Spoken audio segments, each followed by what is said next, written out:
Apps can do a lot of cool things. You could order dinner, gamble on your favorite team, and track your health. You could even get a mortgage. One click and you can be approved. I'm not sure by who or what country they're in. You deserve more from the mortgage industry. At AnyMac Home Mortgage, we believe in the need for live human interaction during a very complex process. The kind of service and guidance which an app simply can't provide. Our customers are more than credit scores and income documents. They're individuals and families who live in and strengthen our communities. Their story is our story, and that story begins at a home. Chris Sawyer is an expert on providing superior customer service and in meeting the mortgage needs of current and future homebuyers. With over 18 years of experience in the industry, Chris is able to help customers migrate through the home buying and home financing process by using his wealth of knowledge as a well-qualified mortgage professional. And best of all, Chris is located in Cromwell, Connecticut, where he has helped hundreds of clients in Connecticut, Massachusetts, and Rhode Island make their dreams of home ownership a reality. Visit chrissawyer.any-mac.com. Email him at csawyer@any-mac.com or give him a call, 860-878-8730. Chris Sawyer, NMLS number 39345, corporate NMLS number 338923. AnyMac Home Mortgage, an equal housing lender. American Neighborhood Mortgage Acceptance Company, LLC. DBA AnyMac Home Mortgage. Lo-Fi Direct. Connecticut First Mortgage Correspondent. License lender. Broker number ML 338923. Massachusetts Mortgage Lender and Mortgage Broker License number MC 338923. Rhode Island License Lender. License number 201128110L. Call for additional details. Welcome to Sports Talk with RNJ. I'm Steve Risser, along here with Justin D'Onofrio, and we got the third installment of the college football playoff rankings last night. And not really much of a surprise, with Oregon being at the top, the top four with Oregon, Ohio State, Texas, and Penn State. Now, Oregon will be the top seed, Texas number 2. And then interestingly, you got Boise State now getting one of the byes at number 4 and Miami at number 3. But it's, the same kind of thing. Indiana is ahead. But, I mean, they're pretty high up there. Notre Dame's pretty high up there. I still feel like Notre Dame and Miami are too high up there. I know they're one-loss teams. I feel like they should be below some of these SEC teams. And Indiana, yeah, I'd say justifiably they should be 5 because they are undefeated. I'll give you that. I'll give everyone that. But only issue I have was last week. I think Notre Dame and Miami are too high. And I think a team like a Tennessee should be in the playoffs, and either Notre Dame or Miami should be out of it. That's really my only complaint with this year, with the rankings this week. Yeah, and I get that. I know because Miami's defense has really showed, and Cam Ward's really has bailed them out most weeks. I know he did a couple weeks ago. Notre Dame, yeah, because that Northern Illinois loss, because they're a middle of the pack MAC team, and they really, I know like Louisville was 15th when they beat them. Navy was still ranked when they beat them. They don't have a great win. We'll see this week with Army. I know they're ranked 19th, and they have USC on the road, which again USC it's kind of been a rough year for them. So it seems like a little bit like they haven't been as hit as hard as the loss that they should have been with the Northern Illinois, but they have played really good football of late. For me, BYU going to 14th pretty much told you the committee that there's no chance that they want a second Big 12 team in there, because if you look at all of BYU's metrics, they're all better than SMU's, they're all better than Boise's, they're all better. I think mostly Miami's too, but they don't want them to lose a close Big 12 game and for them to dip from 8 to 14 and go, why did they move 6 spots for losing a conference championship game? Where in the other, like in the Big 10 SEC, where it's not going to matter as much, because they're supposed to be fair on all sides, but we know that's not really the case. But so that's mine was like BYU pretty much just kind of telling you the rest. Yeah, I get Notre Dame and mine maybe a little bit too high there, but and Illinois and Missouri just kind of trying to prop up a couple of resumes there. I think that's why they're in it. But yeah, mine was kind of with BYU. That was my big takeaway. Yeah. I mean, and you made a good point. The Big 12 is going to be a one bid league. ACC is probably going to be that way too, but Miami is, they're not in first place and they're still in it. So say, Miami and SMU play in the title game and SMU wins, is the ACC a two big league, or is it still a one bid league, just like the Big 12? I think it'll be a 1. I think they'll kick Miami out of it. I think they would. Again, it's a reality TV show, so they're gonna want I know Miami's a big brand. the SEC and Big Ten want it their way, because if they don't get it their way, they're going to go make their own mega league and separate from everybody else. So they're going to have to play by their rules. And I think that's probably in the end what's going to happen. So, yeah, I would think Miami, they would probably drop them out for, again, maybe a Tennessee, maybe a Georgia, some one of those two, that one of those SEC teams that's just lurking there just out probably gets in ahead of them. I think that happens. And we look at some of these SEC teams, and we look at Ole Miss, Georgia, and Alabama. And I think even if they don't make the SEC championship game, I think if Ole Miss wins out, I think if Georgia wins out, and if Bama wins out, there's no question those three teams are in the playoffs. I think those three probably are in. Ole Miss should take care of business. Georgia should be able to. Alabama, they should beat Auburn. They should beat Oklahoma this week. I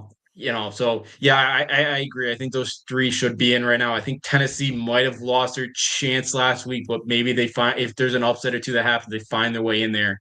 I think all three probably are pretty safe as long as they don't get upset.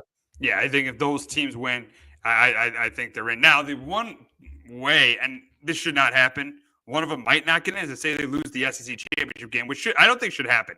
I think if any of these teams, if they make, unless they're out of the field, especially in the SEC, unless they're out of the field, if they're in the field, 12 team, if they're projected to be in the playoff and they make the SEC title game, there's no way they should be eliminated. You could say that about Georgia last year, but the thing is I know that hurt Georgia playing in the SEC championship game, but no other at large made it. No other at large made it. There'll be at larges that make it in the SEC. So if that team that makes the SEC title game is in the field, it should not affect them. It should not affect if they make it or miss it if they lose the SEC title game. I think, or any conference championship game, it should not affect it. It shouldn't, but it will. I don't think it will for the SEC or even the Big.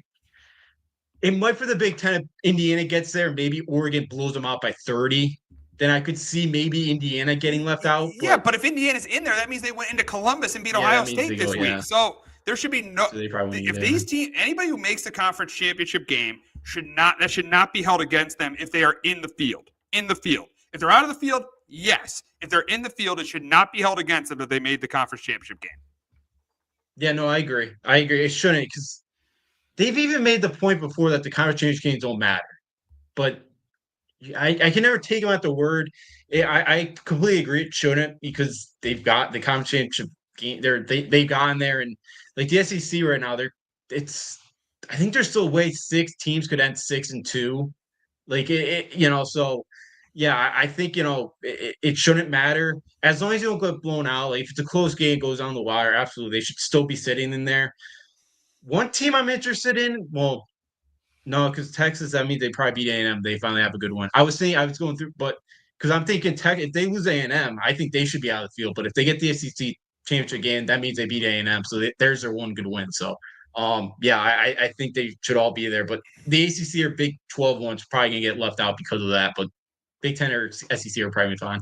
Yeah, I think they'll be fine. But say Miami's in the field, and I don't think they should be in the field. If say they're in the field the week of the conference championship game with one loss, and they play SMU and they lose to SMU in the championship game, if you have them in the field, I don't. Again, they should not. They should be rewarded for making that game. So if that's not going to be the case, just have them out of the field. Just have both teams out of the field then, and have it be pretty much have it be a win and you're in. Don't have that team in the field and then knock them out of the field because they made the SEC they made the conference championship game. That's not right. Yeah, no, and I completely agree with you. And again, they should take away these conference championship games, but again, they won't because it's money, and they get money from tickets. They get money from the TV network. So they'll never do it. They should, but they won't. But I agree.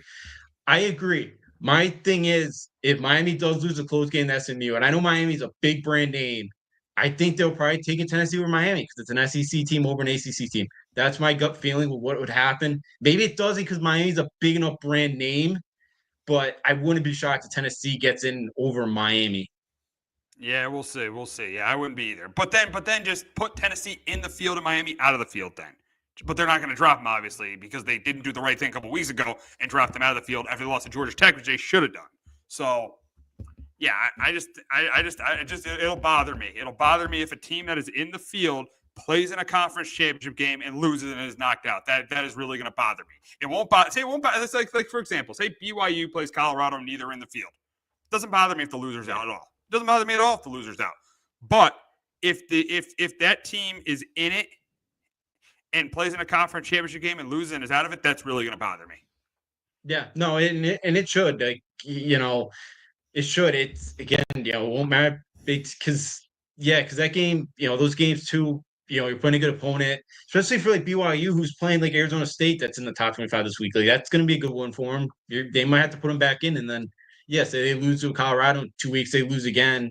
Yeah, they're probably getting knocked out. So I agree. Like it shouldn't, as long as you go in there, it's a close game, you don't get blown out, it goes down to kind of the wire. Then I can't imagine it should happen to any of those four losers, but it's going to end up happening to the ACC, obviously, in the Big 12. So yeah, no, it'd be very frustrating. It would just show, but again, it's brands, and the Big 10 and SEC run this thing. So they're the two powers sitting there. They want it their way. They're going to get it their way. So it's unfortunate the Big 12 and ACC schools, but it's a way that the college sports are going this way. I don't like it, but because it's me, I like the little guys. They do have a seat at the table here, but they kind of they could kick out the group of five schools. I think they would. Yeah, we'll see. We'll see what ends up happening there. We'll see what ends up happening. But we got to start with the biggest game this week, and that is between Indiana and Ohio State. And before we get into the game, let's talk about which team needs this win more. Let's talk about which team needs this win more. And I know Indiana's undefeated, but I'm going to say Indiana. I'm going to say Indiana, and I think they need to be competitive, because if they're not, they could get dropped. They could really. They could. I don't know how far they'll drop, but they could potentially drop out of this field if they get blown out here. Because looking at the teams they've beaten, because if Ohio State loses, say they lose, I say they lose, it would be a loss to Oregon. It'd only be out of the Big Ten championship game, but it would be a loss to Oregon, and it would be a loss to Indiana. If they win this game, you have to consider Indiana a top 5 team. So it would be losing to 2 top 5 teams, and they beat technically a top 10, top 5 team in Happy Valley. So they've had a really tough schedule. So if they, I think, both these teams could potentially be out of it if they lose, but I think the game means more to Ohio State, because I think there's a better chance of Indiana being out of this thing if they lose it than Ohio State is, even though Ohio State would have 2 losses and Indiana would only have 1.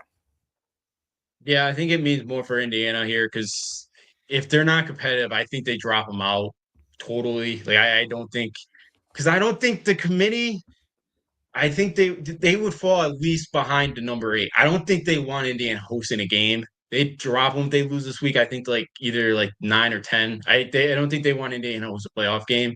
I think they go down kind of that way. But yeah, if Indiana keeps this thing competitive and all that, I think it's a great sign, because they're going to beat Purdue next week. They should win that game by 4 touchdowns. So if Indiana keeps this competitive, their problem is, if they lose and they're not kind of in the game in the fourth quarter, I think they could really hurt them. I know for Ohio State now, they're really banged up on the offensive line. I know that's not it's not like losing your starting quarterback, but that was their one weakness coming in, and we've seen that at times kind of,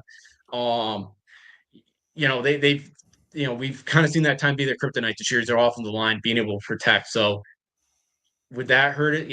I guess it possibly could, but they're a big name brand, so I think they probably go 9 or 10, even if it's a close loss here. So I do think it means more for Indiana to win this football game, because if they do lose, they're not a big brand name here. So I think they would want to get them out, or try to drop them as far as they could.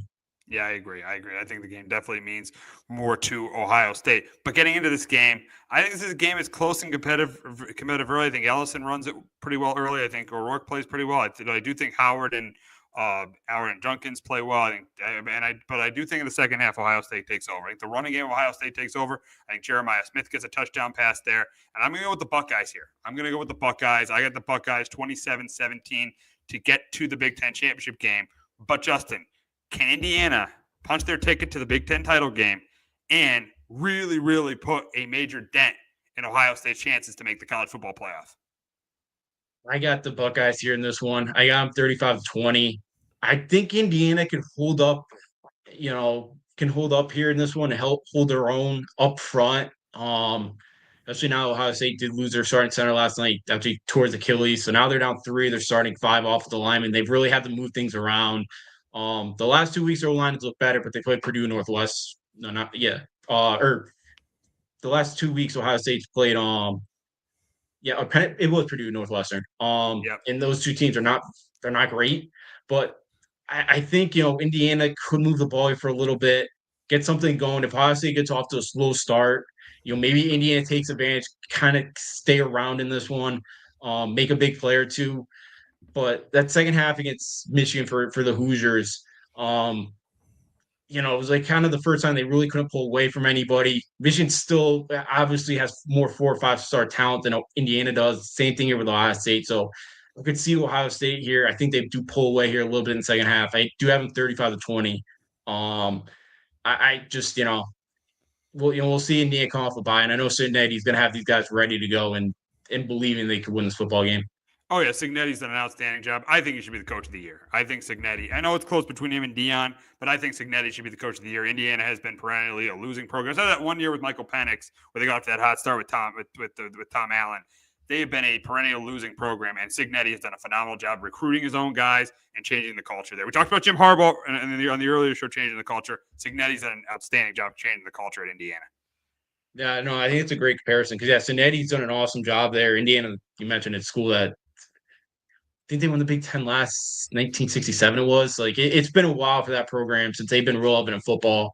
And obviously, and yeah, Cincinnati's changed it. He's changed it very quickly. They've taken advantage of again. They've blown out pretty much everybody besides Michigan this year, and again they reward him. I think with that new extension, he's gonna make $9 million a year, and it shows Indiana starting to invest in football, which is good. And obviously, those basketball banners up there in Assembly Hall have collected a ton of dust over the years because they haven't done much recently. So, yeah. And obviously now they continue to play with the big boys in football. You got to spend some money. I know they got some big boosters in there. Like, I think Mark Cuban's an alum. That guy's a billionaire. So I assume he's donated some to the program here. So I think it's great for Indiana, the investment that they're making, and they're investing here in Cignetti, and we'll see continues to keep it rolling.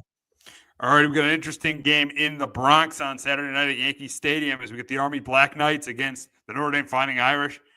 Kind of a home game for Army, playing Notre Dame in Yankee Stadium in New York.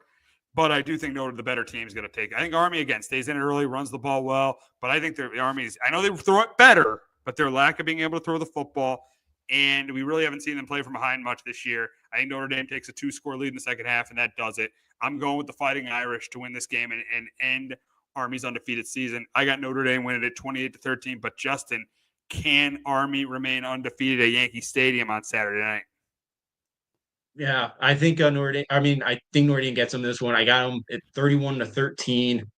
Bryson Daly, the Army quarterback, the guy's like a linebacker playing quarterback. He had one of the best stiff arms I think I've ever seen against UAB this year. He was banged up a couple weeks ago. He's got to be healthy now. He ran the ball for 36 times 2 weeks ago against North Texas, and they just had a bye. And Notre Dame's used to facing the triple option. Obviously, they play Navy every year. And this time too, like Navy's quarterback was injured when they played, and Navy had 6 turnovers in that game. I think he was a question why. So Army cannot turn the ball over in this one. And I think Notre Dame's, as long as Notre Dame's sound defensively and they don't make many mistakes that's where Army takes advantage of you, I think they should be able to win this football game. And I do think Notre Dame just kind of wears them down in third, fourth quarter here. I do have the Irish winning. We'll love to see Army kind of knock them off here and beat them, but I just don't think it's able to happen. Yeah, I think it's gonna be I think it's gonna be a competitive game for a half, maybe two, but maybe into the third quarter. But I think eventually Notre Dame pulls away. But really good year for Army. I mean, Jeff Monken's done a really good job there. Yeah, he has. He's really turned that thing around. And when he got there about a decade ago, I think it's the last time they won the committee. It's been a while. They've really been struggling for the last 15, 20 years before he got there, and he's done an unbelievable job turning that program around, getting competitive with Navy there because they had that long losing streak against the midshipmen, and he's done an outstanding job. And he's done a great job there at West Point. I know they had one bad year a couple years ago, but they figured it out. So he's done an unbelievable job. We talk about coach of the year. He should be up there too. I don't think he's going to get it, but he should be somebody that should get some consideration for the award. He definitely should be. We got Ole Miss traveling to the Swamp on Saturday afternoon to face the Florida Gators, and I think this is another game where Jackson Dart plays really well, throws 3 or 4 touchdown passes. DJ Lagway, I think, keeps him in it. Played pretty well last week. He keeps him in the game, but I don't think it'll be enough. I got the Rebels here going 2-9-2, and they got a really good chance right now to make the college football playoff. I got them going to 9-2 and winning this game at 31-20 over the Gators. But Justin, can the Gators end the Rebels' playoff hopes? I don't think so. I got Ole Miss here, 34-21. Florida's defense last week was out on the field for 93 plays, and they're really banged up in the secondary. They had 3 corners that played all 93 of those snaps last week. Now you're going up against an Ole Miss team that's coming off a bye, that's pretty fresh. It's gonna take some shots on the field. Trey Harris should be healthier now. Like, I could see him having a big day. And I know Florida got 9 sacks against LSU last week. I still don't think they're a great defense. That was more of LSU pretty much quitting and Brian Kelly. And that place is a mess down there in Baton Rouge. Yeah. He left Notre Dame. He left Notre Dame. He's probably regretting it now. Even though he had no chance to win a national title there, he's probably regretting it down there. He's probably regretting it. Yeah, he was very angry last week, and he's owed $60 million. I don't think LSU's gonna be able to buy him out. We'll see, but yeah, things are a mess, and that's not gonna end pretty down there. But yeah, and DJ Lagway last week coming off the hamstring injury, he didn't run it at all. I don't know how much more mobile he'll be this week, but it's an Ole Miss defense that could get after you, and that kind of what worries me. I don't know how good he's gonna be able to be at escaping the pocket if he's got to. So Ole Miss, if this game was played last week coming off the Georgia one for Ole Miss, I'd probably take Florida, but because they had the week off, I do think Ole Miss comes in here, takes care of business. Yeah, I think so too. I think they come in and go to 2-9-2. Now we got Wake Forest facing Miami this week, and I think this is a game where I think it's a game where I know Miami has struggled against some bad teams, but I think Miami wins this one. They win it going away. They're at home. They got a lot to play for here. I think Cam Ward is a huge day. I think they give up 20 points. I got them giving up 20 points, but I got Miami scoring over 40 points, and that's why I got Miami winning here. I got Miami winning 45-20. But Justin, can the Demon Deacons hand the Hurricanes their second ACC loss? No, I think Miami wins this one here at home. I got them pretty big here, 41-17. I like Dave Clawson, what he's done at Wake Forest. It's tough in the portal for them. It's not as and I don't think they have the NIL funds. They have one of the worst secondaries in the country. So Cam Ward should be able to just pick he should have a monster day against the secondary. They're coming off a bye as well, so I think they play much better here. And I think Wake Forest offense can make some plays against Miami's defense. But I can't imagine seeing Wake Forest getting any stops in this one. I just think it's be too hard for them with the lack of talent they got, especially in the back end. All righty, we got SMU and Virginia. And I think this is a game where SMU wins. I think they win it by a couple scores. Like, they're able to run the football well. They win this one by a couple scores. I got SMU here. I got SMU staying undefeated in the ACC. But Justin, can the Cavaliers hand the Mustangs their first ACC loss? No, I'm with you here. I got SMU 30-24. It is ACC. Maybe UAB could pull off the upset here, but they're coming off a tough game to Notre Dame, very physical game, and I think out there kind of reverted just last year's self. He had 3 interceptions there in the first half. Virginia turned the ball over 5 times. And I don't know who's going to be starting. It sounds like it's a competition now, so we'll see. SMU kind of struggled there for a while against BC. They were able to pull away. Anthony Jennings done an awesome job, or Kevin Jennings done an awesome job taking over, back in September at the quarterback spot. I think SMU rolls here against a Virginia defense that's not great. And SMU's defense, I think, too, is playing pretty well, most of the year. So I do think SMU gets this one on the road. All righty. Moving on to the Big Ten. We got Penn State, 1 loss, going to Minnesota to face the Golden Gophers. Interesting spot here. Because we saw that Minnesota, they're definitely a better Minnesota team, beat Penn State 4 or 5 years ago to hurt their chances to get into the college football playoff. They're trying to try to do it again on Saturday, but I think Penn State's clearly the better team. I think Allen and Singletary have big days. I think Drew Aller has a good day too. I do think Minnesota hangs in it early, but I think Penn State can change their running game, and they win this one by 2 scores. I got Penn State 30-17 over the Golden Gophers. But, Justin, can Minnesota really hurt Penn State's chances to make the college football playoff? I think Penn State gets this one, but I do think Minnesota keeps this one close. I got them 24-17. I do think Penn State's offense is going to have some success in this one. I do think they should get that running game going again this week. Max Brosmer, Minnesota quarterback, he's starting to, they've really kind of figured out the offense. He makes good decisions. He's not going to force the ball to kind of one guy. Darius Taylor, their running backs, finally kind of looked healthy. And the one thing is, too, Minnesota's offensive line. We saw them against North Carolina, where they go to a lot of pressure. It's probably the best outside rushers that they've probably seen in North Carolina. So, Penn State, I think, is going to get pressure on Brosmer. We'll see if he can get rid of the ball quickly and make some plays. But I do think Penn State takes care of business here on the road. We got a big matchup in the Big 12. Big matchup for Colorado this week as they take on Kansas. I think Kansas, we saw last week. You said it last week. You called it last week about Kansas. They were 3-6. They pulled the upset over BYU. They lost a lot of close games. But I think this one will be close. But I'm going with Shedeur here. I think Shedeur pulls it out. I think Travis Hunter is good again. I think this is a close competitive game. And I'm going to go with the Colorado Buffaloes here. I'm going to go with Colorado to beat Kansas 30-27. But Justin, can the Jayhawks upset another Big 12, upset another top team in the Big 12, and ruin Deion Sanders and the Colorado Buffalo season? Yeah, we'll see. I got the Buffs 31-27. I do think Kansas. Yeah, man, finally won a close game. Some bounces went against them too, but or bounces kind of went their way there, and just but that's been the Big 12 this year. It's wacky and a lot of upsets. I wouldn't be shocked. It's not a true home field advantage here for Kansas. They're playing at Arrowhead. It's a 4th straight week too. Kansas playing a top 25 opponent, and that's weird. They're playing games at Arrowhead. Is the stadium getting renovated? Yeah, they're renovating. So I think next year most of their games are going to be at Arrowhead, if I remember correctly. So and then the soccer stadium, one of the soccer stadiums, I guess too. There's like an MLS team that they've been playing at a couple of the games too. So I think next year as well they'll be there. But I think it's Colorado. It's as long as they force Daniels to stay in the pocket and just be more a passer. I do think Colorado should get this one. Again, defense is okay, but I do think Shedeur should make some plays in this one, and Colorado gets a win. All right, we'll stay in the Big 12. Big matchup between two ranked teams. You got number 14 BYU, number 21 Arizona State. This is a big game for both teams, and I think this is close and competitive. But I'm going to think BYU bounce back this week. I think they bounce back on the road this week. I think they win a close, competitive 24-21 win to pretty much knock Arizona State out of the Big 12 race and put that to keep them in first place in the league. But Justin, can Arizona State make things really interesting in the Big 12 and give BYU their second loss? Yeah, I'm taking the Sun Devils yet again this week. I love the way they're playing the last month. I got them 27-21, early kicking Tempe, which is pretty rare. But Sam Levitt, his last 3 games, 9 touchdowns, 0 interceptions. He's really come a long way here in this offense since transferring it from I think it was Michigan State last year. And Cam Scatteraboo didn't have his best game, still coming back from a shoulder injury.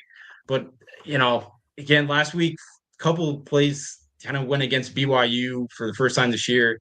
I love the way, I just think Arizona State's been playing a lot better than BYU. BYU's pulled out a lot of close games of late. And, Arizona State, again, they went up 24-0 at Kansas State. Teams don't usually do that in Manhattan. So I love the way Kenny Dillingham, he's another one that should get, consideration. They were picked last in this Big 12, and they're right there still with a chance to make the Big 12 championship game. So I get Sun Devils here at home. All righty. We'll wrap up with 3 big SEC games. We'll start in Austin between Kentucky and Texas, and I got Texas here. I got Texas here winning by 3 scores. I think yours throws a couple touchdowns. I got Texas here big. I got Texas 31-10. But Justin, can Kentucky pull, just like they did against Ole Miss, pull off a huge upset and really hurt Texas's chances to get into the playoff? I think Texas wins this game. I do think it's close. I get the Longhorns in this one, 35-21. I don't love Kentucky's offense. I think their defense could kind of keep them in it here for a while. I wasn't impressed last week with Texas going on the road against Arkansas. I didn't think they looked great. So I do think Texas wins here at home, but usually Mark Stoops gets his teams up for the biggest games, and I do think they show up here down in Austin. But I think Texas should be able to get the win here and not looking ahead to next weekend. All righty, we'll head to Norman, Oklahoma, as Alabama faces Oklahoma. This is a Saturday night game, which is kind of a surprise. Must not be a huge week because Oklahoma's 5-5. So interesting. This is a Saturday night game, but 2 big brands, Alabama and Oklahoma. And I think Jalen Milroy plays really well. I think it's close early, but I think Jalen Milroy and the Bama offense takes over. And I got Bama here. I got Bama here winning this one 27-13 over the Sooners. But Justin, can Oklahoma ruin Bama's hopes to make the college football playoff? No, I got the Tide here win this one 31-13. Bama's offense has not, or I mean Oklahoma's offense this year, they've gone through a lot of injuries. They haven't been healthy much, and I just think Alabama's defense isn't great, but I do think they should take care of business in this one. Oklahoma's defense has played pretty well. Like I think they'll keep it in early. Maybe they get a couple more interceptions and that kind of helps them out. But even at Norman at night, I think Bama should be able to kind of win this one. I don't think they're looking ahead next week to Auburn. So I think Bama just has too much firepower offensively.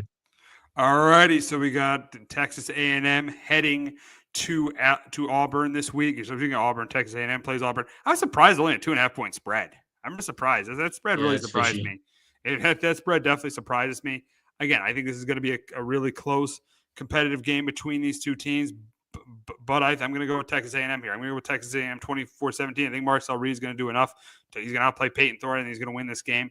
I got Texas A&M 24-17. But Justin, can Auburn ruin Texas A&M's chance because they're in really good position to get into the SEC championship? Can they ruin their chance to get to the SEC and the college football playoff? Can Auburn ruin both those things on Saturday night? I think there's a good shot they do. I have A&M 24-20. I don't trust Hugh Freeze anymore. I just can't. Really? Yeah. No, I don't think he's the same guy as he was at Ole Miss. I am worried. Mike Elko was asked about the tracking against Auburn. He said our focus single-handedly on Texas. I mean Auburn. So Auburn, I don't know I don't know if he just he had mine on so I don't know maybe, but look, past years I would take I think take Auburn, but I Peyton Thorne is very inconsistent. They run that RPO offense. Their defense is going to keep them in it, I think. But I feel like too, like I think he wants to try to knock off Alabama too. So like they fall behind, I could see him kind of packing it up, get ready for Bama next week instead. So I just don't trust Peyton Thorne in this one. And I just think A&M finds a way to get out of there with the win. I just think whoever wins is what quarterback makes the less mistakes in this one. Yeah, I agree. I agree. Yeah, which quarterback makes mistakes wins this game. But yeah, very interesting. And Texas A&M, that could be a huge game next Saturday. But Texas and Texas A&M win, that sets up a huge matchup next Saturday night in College Station. Or is it in Austin? Oh, yeah. It's in College Station. I heard it's full. Like just to get in the door right now is like $1,000. Oh, I bet for that game. Yeah. Because they haven't played in a while, right? Not since 2011. And when would be the last time they played with this much on the line for both teams? I can't even remember. Yeah, I don't know off the top of my head. I don't know. Been a while. Yeah. Probably the 90s. Maybe 90s. Maybe that 98 game. Maybe that 98 game with Ricky Williams. Yeah. That's probably my best. Yeah, that's probably I think that's probably right around then. So yeah, it's been a while, and I know the A&M folks they're gonna that might be the best home field advantage, especially if they're winning first, second quarter. Good luck coming back against that type of crowd. So that's gonna be one of the biggest home games A&M's had in a really long time. I could see it.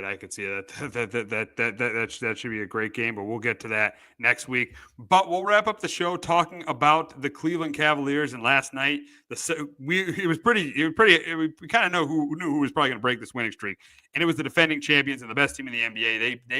They broke the Cavaliers' winning streak of 15 in a row. Cavaliers started the season 15-0, but they lost last night to the Celtics, 120-117. Now, there was a time in the game where the Celtics were up by 20 points in the third quarter, but then the Cavaliers came back. They ended up falling by 3 points. The big question is, I think we all could agree, we all could agree that the Celtics have a very good chance to defend as NBA champions. But seeing last night's game, do we think the Cavs are a better team? Even though the Celtics won it last year, are the Cavs a better team than the Celtics? And I'm going to say absolutely not. I think the Celtics are still clearly a better team than the Cavaliers. I know the Cavaliers started 15-0, but I think the Celtics are still clearly the best team in the Eastern Conference. And yeah, they only won by 3 points, but it's still. I mean, you saw Darius Garland's performance. You got to get more out of him in a big game and a big spot there. And we saw the Celtics beat the Cavs. I know Mitchell didn't play, I think, the last 2 games, but we saw the Cavaliers losing 5 games to the Celtics last year in the playoffs. So I don't think there's really any way you can say, even though they started 15-0, I don't think there's any way you could say that they're a better team than the Celtics. Yeah, no, I'm with you. I know the Celtics were, had some injury concerns last night, and for the Celtics too, I know they're missing Porzingis here for a while, but the Celtics just with their talent, and like even Peyton Pritchard has, coming off the bench this year is averaging 15 a game. Like, there's another offensive weapon. So it's not like they, already have plenty of those guys that they could kind of, that could be scoring options. So yeah, like I still think the Celtics are a better team. Kenny Atkinson's doing a really nice job. They're playing with more pace. It seems like this year they're taking more threes. So he's an unbelievable coach. So I'm not Kyrie and Kevin Durant. I think Kyrie's saying we don't need to be coached. I think they're regretting that.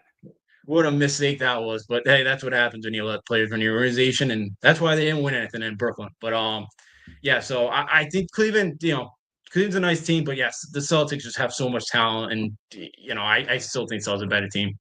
Yeah, I definitely do. I definitely think the Celtics are a better team than the Cavs. Now, we'll take this a little bit further. Are the Cavs the biggest threat to the Celtics in the Eastern Conference? This was a tough one for me. I said the Knicks earlier in the year. I think the Knicks have a little bit. I know they're playing better now. They have a little bit of chemistry issues because that trade was made right before the season. I just think it would be disrespectful to say that the Cavs aren't the biggest threat. I'm going to say yes. They started 15-0. I'm going to say yes. I'm going to say that the Cavs are the biggest threat to the Celtics in the Eastern Conference. Yeah, I'm with you. I think remember I wasn't a fan of the Knicks trade of getting rid of Randall and DiVincenzo, and I know they're trying to play a little bit better, and because you look at the rest of the Eastern Conference, it's an absolute mess. It's a joke of Milwaukee's not very good, and obviously the Sixers. And then you got the Philly disaster in Philadelphia. Yeah. I know they've had injuries, but that's been a total disaster in Philly. Yeah, that had well down there. So like, there's not really many other options right now. So yeah, I think Cleveland is, but man, the only way I see anybody being the Celtics or confident the Celtics beat themselves, or they just have so many injuries that they just like Tatum and Brown are both out. So yeah, the Cavs right now probably are the biggest threat, but I still don't think that series probably go more than like 5 games right now. Yeah, I mean, if you look at you say the Cavs are the biggest threat in the East, but where would the Cavs be in the West? They be below Oklahoma City. They be below Denver. They be below Phoenix. They be below even Timberwolves. Timberwolves. Even probably the Lakers. Even the maybe even not the Warriors because they have an easy schedule. But you look at all those teams, they'd be below if they were in the West. So yeah, a good run, but yeah, they are the challenger to the Celtics. But it just shows you the Eastern Conference is very weak this year. Yeah, it is, and yeah, it's gonna be the Celtics Invitational again, and again, whoever comes out of the Western Conference is gonna have to go through a gauntlet. The Celtics, as long as they don't beat themselves, they don't. There's not a huge injury bug. Yeah, they should take care of business because there's not many threats to the Celtics. And man, I'd be surprised if, I know, depending on who's in that 4 or 5 spot, I'd be surprised if they played more than 5 games against anybody in the Eastern Conference right now. I think it's that down. Maybe the Knicks could at some point, but maybe even the Cavs. But that's about it. There's not many teams I don't think is going to fight with the Celtics. Nope, not at all. Not at all. It looks like the Celtics are on their way to making the NBA Finals for the second year in a row. But that's going to wrap it up this week on Sports Talk with R&J. And we're not going to see Justin for a couple of weeks. He'll be heading to Italy with his mom, seeing his sister. She's studying abroad over there. So we hope Justin has a great trip to Italy. You'll be dealing with me for the next 2 weeks on this show. So we hope Justin has a great time in Italy and a great Thanksgiving. And I'll be back with you guys next week. We'll be there. I'll be back with you guys next week. We'll be talking about week 13 of the NFL season, all the Thanksgiving Day games, and rivalry week of the college football season, and the UConn Huskies the UConn men getting some competition. They'll be playing the Maui Invitational. So we'll be talking about that as well. Have a great weekend, everyone. Hello, my name is Joe Aguirre. I'm the president of Clovercrest Media Group. And here at CMG, we have a wide variety of podcasts, including including sports shows like Keys to the City, The Roll Call, Throwing Jabs, All Four Downs, and Jawing About the G-Men. And great true crime shows like Sticky Meat, Crimes and Consequences, Ivy League Murders, and Bird, the unsolved murder of David Eichmann. You can find all these podcasts and so much more by visiting ClovercrestMedia.com.